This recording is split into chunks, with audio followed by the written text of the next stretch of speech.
বিশ্ব ক্রিকেটে ৩ নম্বর স্লটের জন্য লড়াই করতেছেন তিনজন ব্যাটসম্যান। আমার দৃষ্টিতে ম্যাক্সওয়েলের ওই ইনিংসটি হচ্ছে সবচেয়ে হাই র্যাঙ্কের একটা ইনিংস, যেটি সে আফগানিস্তানের বিপক্ষে খেলেছে। বিশ্ব ক্রিকেটে এখন এই তিনজন পেস বোলার খুবই দাপটশীল।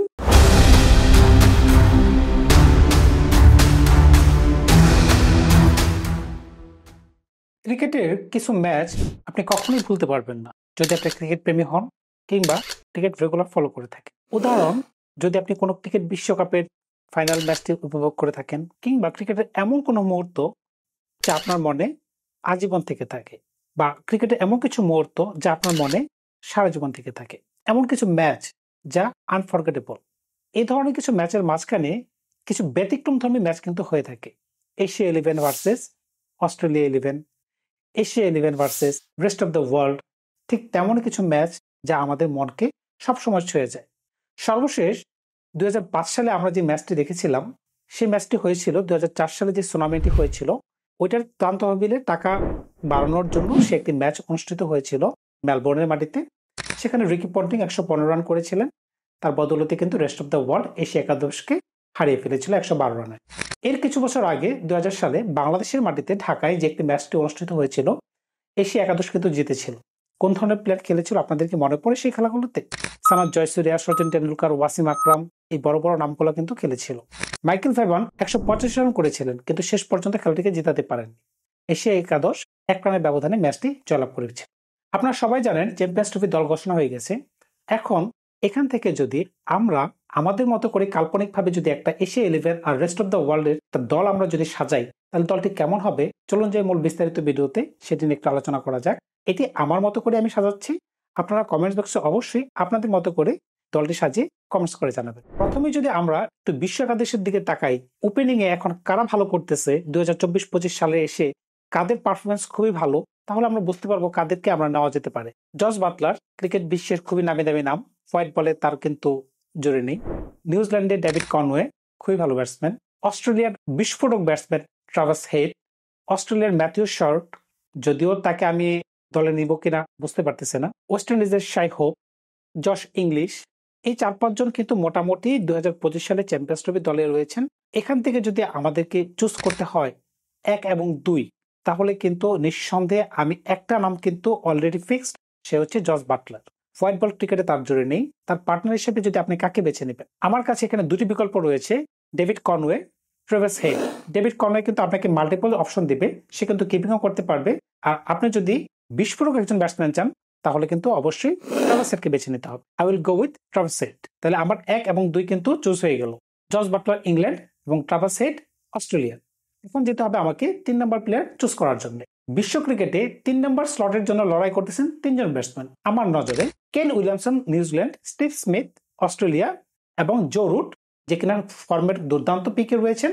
তার টেস্ট ফর্মের কারণে কিন্তু তাকে জাতীয় দলে ওয়ানডে ফর্মেটে ডেকে নেওয়া হয়েছে।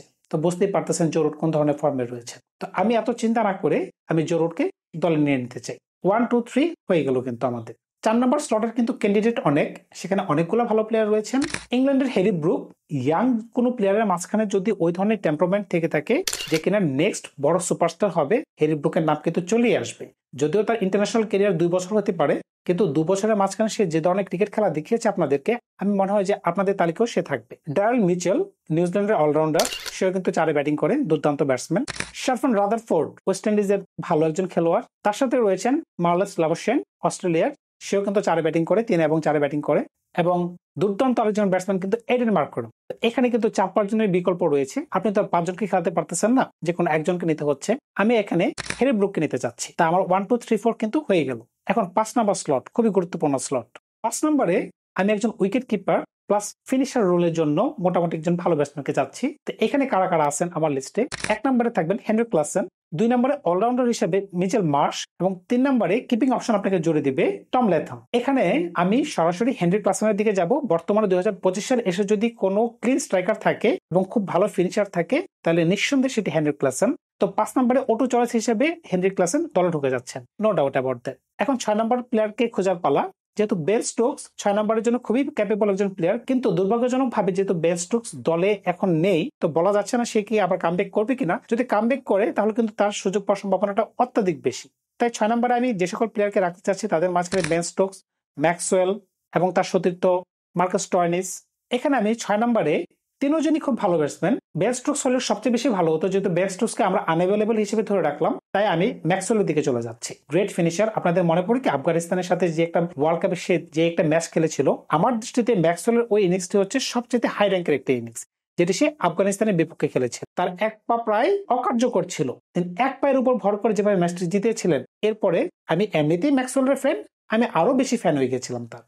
6 নম্বর প্লেয়ারের জন্য আপনাকে কিন্তু বেশি চিন্তা করতে হচ্ছে না। যদি অ্যান্ড্রু রাসেল আপনার দলে থাকে কিংবা ডেভিড মিলার আপনার দলে থাকে, তো এই দুজনের মাঝখানে যদি আপনাকে একজনকে বেছে নিতে হয়, তাহলে আপনি কাকে বেছে নেবেন? আমি আরেকটি অপশন আপনাদের কাছে জোরে দিলাম, লিভিংস্টোন, ইংল্যান্ডের লিভিংস্টোন।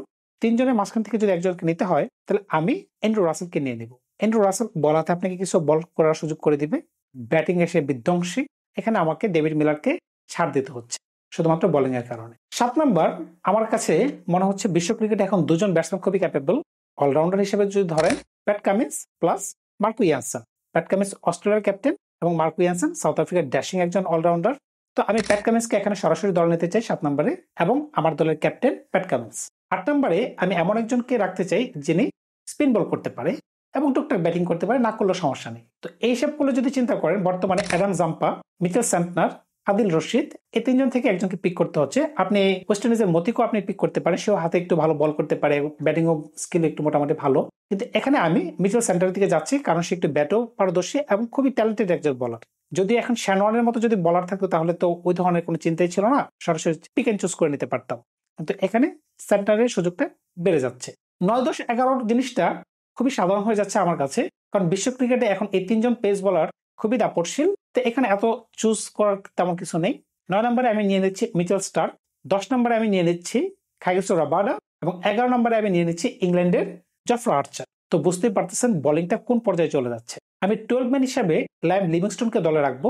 এক নজরে যদি আমি সমগ্র রেস্ট অফ দ্য ওয়ার্ল্ডের বা ওয়ার্ল্ড 11-এর তালিকাটি যদি একবার আপনাদেরকে পুনরায় বলে দিই, সেটি কেমন শোনা যায় একবার শুনে নেন। ওপেনিং স্লটে 1 নম্বরে জস বাটলার, তার পার্টনার ট্রেভিস হেড, 3 নম্বর জো রুট, 4 নম্বর হ্যারি ব্রুক, 5 নম্বর ম্যাক্সওয়েল, 6 নম্বর অ্যান্ড্রু রাসেল, 7 নম্বর প্যাট কামিন্স এবং দলের ক্যাপ্টেন, 8 নম্বর মিচেল স্যান্টনার, 9 নম্বর মিচেল স্টার্ক, 10 নম্বর কাগিসো রাবাডা, 11 নম্বর জফরা আর্চার। 12 ম্যান হিসেবে আছেন লাইম লিভিংস্টোন। এত চলে গেল রেস্ট অফ দ্য ওয়ার্ল্ডের 11। এখন যদি এশিয়া মহাদেশের 11টি কিরকম হয়, চলুন সেটি একটু জেনে আসি। আপনি যদি এশিয়ার দিকে তাকান, তাহলে ওপেনিং এ একটা নাম সবার আগে চলে আসবে, white ball cricket legend Rohit Sharma, তার পার্টনারও কিন্তু চলে আসবে শুভমন গিল।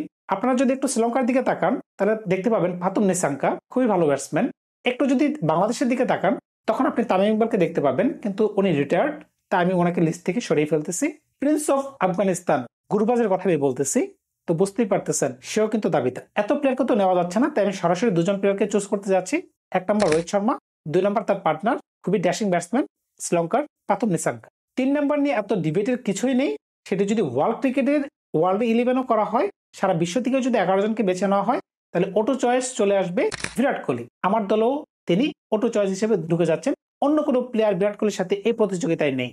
আমি অন্য কোনো প্লেয়ারকে 3 নম্বরের জন্য চিন্তা করতে পারতেছি না, অন্তত এশিয়া মহাদেশের জন্য। 4 নম্বরের জন্য 3 জন ক্যান্ডিডেটকে আমি বেছে নিয়েছি, শ্রেয়াস আয়ার, কেএল রাহুল এবং বাবর আজম। আমি এখানে বাবর আজমকে প্রেফার করব। ওয়ানডে ক্রিকেটে তার পারদর্শিতা খুবই ভালো, খুবই কনসিস্টেন্ট। এখানে 1, 2, 3, 4 আমার চুজ হয়ে গেল। 5 নম্বর আমি নিতে চাইবো একজন উইকেট কিপার, যে কিনা দলের ভারসাম্যকে বজায় রাখবে এবং দলকে একটু সুদৃঢ়ভাবে সামনে এগিয়ে নিয়ে যাবে। এখানে ঋষভ পান্তকে আমি 1 নম্বরে রাখতে চাই। 2 নম্বর বাংলাদেশের মুশফিকুর রহিম, সাথে জাকির আলী অনিক, তাকেও আমি রাখতে চাই। এবং 4 নম্বর মোহাম্মদ রিজওয়ান, খুবই ভালো ব্যাটসম্যান। এই 4 জনের মাঝখান থেকে যদি একজনকে বেছে নিতে হয়, তাহলে আমি অবশ্যই ঋষভ পান্তের দিকে যাব, কারণ তিনি একজন ডাইনামিক প্লেয়ার। খেলার মুহূর্তকে তিনি যে কোনো সময় পাল্টে দিতে পারেন, সেটি সাদা বল হোক লাল বল হোক। এইসব চিন্তা করলে আমি ঋষভ পান্তকে এগিয়ে রাখবো। তাহলে আমার 1, 2, 3, 4, 5 কিন্তু হয়ে গেল। এখন 6 নম্বরে অলরাউন্ডার স্পট 6 এবং 7-এর জন্য কারা আছেন চলুন দেখে নেই তাদেরকে।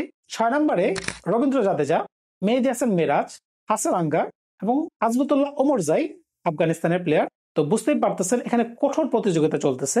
আমি সেখান থেকে, আপনারা অনেকে হয়তো বা রবীন্দ্র জাদেজাকে পিক এন্ড চুজ করতে পারেন কিংবা ওমরজাইকেও পিক চুজ করতে পারেন, কিন্তু আমি চলে যাব বাংলাদেশের ড্যাশিং একজন অলরাউন্ডার মেহেদী হাসান মিরাজের দিকে, কারণ তিনি কিন্তু ব্যাটিং এ খুবই টেকনিক্যাল এবং বোলিংও কিন্তু আপনাকে 4-5 ওভার দিয়ে বের করে দিয়ে দিবে। নিঃসন্দেহে তিনি একজন প্রতিভাবান ক্রিকেটার। আমি 6 নম্বরে মেহেদী হাসান মিরাজকে দলে রাখতে চাই। 7 নম্বরে আবার অটো চয়েস। 7 নম্বরে কেমন কোনো প্রতিদ্বন্দ্বী আমি খুঁজে পাচ্ছি না অলরাউন্ডার হিসেবে। হার্দিক পান্ডিয়া, তিনি 7 নম্বরে অটো চয়েস, এখানে তার কোনো প্রতিদ্বন্দ্বী আমি দেখতে পাচ্ছি না। 8 নম্বরে আমি কোনো প্রতিদ্বন্দ্বী দেখতে পাচ্ছি না, সরাসরি চলে আসবে রাশিদ খানের নাম। তো বুঝতেই পারতেছেন রাশিদ খানের সাথে ওয়ার্ল্ড ক্রিকেটে বর্তমানে কোনো বলার নেই, তো অটো চয়েস।